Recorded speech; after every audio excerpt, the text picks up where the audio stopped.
Hello बच्चों, चलिए हमारा प्रश्न देखते हैं। हमारा प्रश्न है,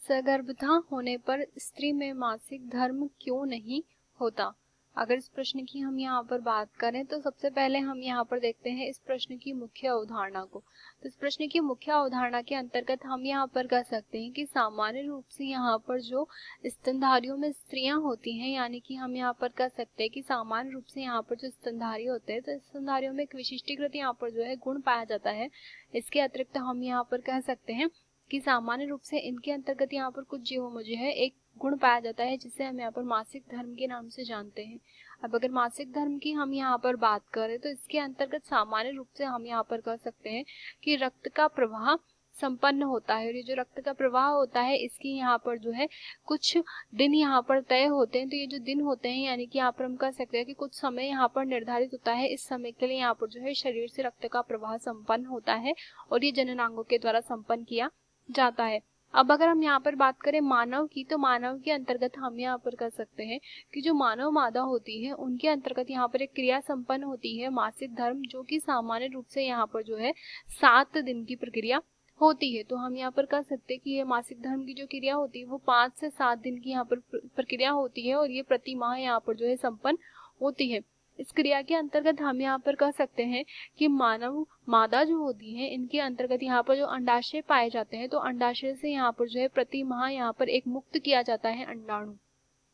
ये जो अंडाणु यहाँ पर मुक्त किया गया है, इस अंडाणु का यहाँ पर जो बाह्य आवरण होता है वो बाह्य आवरण को हम यहाँ पर जो है ग्राफी पुटक के नाम से जानते हैं। अभी जो ग्राफी पुटक यहाँ पर होता है तो अंडाणु के मुक्तिकरण के पश्चात यहाँ पर ये जो है परिवर्तित हो जाता है पीत पिंड में। अब अगर पीत पिंड की हम यहाँ पर बात करें तो यहाँ पर 2 परिस्थितियां होती है कि सामान्य परिस्थिति में अगर यहाँ पर निषेचन की क्रिया संपन्न हो जाती है तो निषेचन यहाँ पर जब संपन्न होगा तो पीत पिंड जो होगा यहाँ पर स्थायी अवस्था में आ जाएगा और यहाँ पर जो है प्रोजेस्टेरोन का स्त्रावण करेगा और गर्भावस्था को बनाए रखने में यहाँ पर जो है सहायता प्रदान करेगा। तो हम यहाँ पर कह सकते हैं कि यहाँ पर गर्भावस्था आ चुकी है, अर्थात यहाँ पर सगर्भता आ चुकी है। परंतु अगर हम बात करें अन्य अवस्था की जिसके अंतर्गत यहाँ पर जो है निषेचन की जो क्रिया है वो यहाँ पर संपन्न नहीं होती है, तो निषेचन की क्रिया संपन्न नहीं होने पर हम यहाँ पर कहेंगे कि जो पीत पिंड होगा इस पीत पिंड के द्वारा यहाँ पर जो है एस्ट्रोजन का तथा प्रोजेस्टेरोन का जो यहाँ पर स्त्रावण हुआ था उसमें यहाँ पर जो है ह्रास होने लगेगा, यानी कि कमी होने लगेगी। तो हम यहाँ पर कह सकते हैं कि पीत पिंड जो होगा एक समय के पश्चात यहाँ पर नष्ट होने लगेगा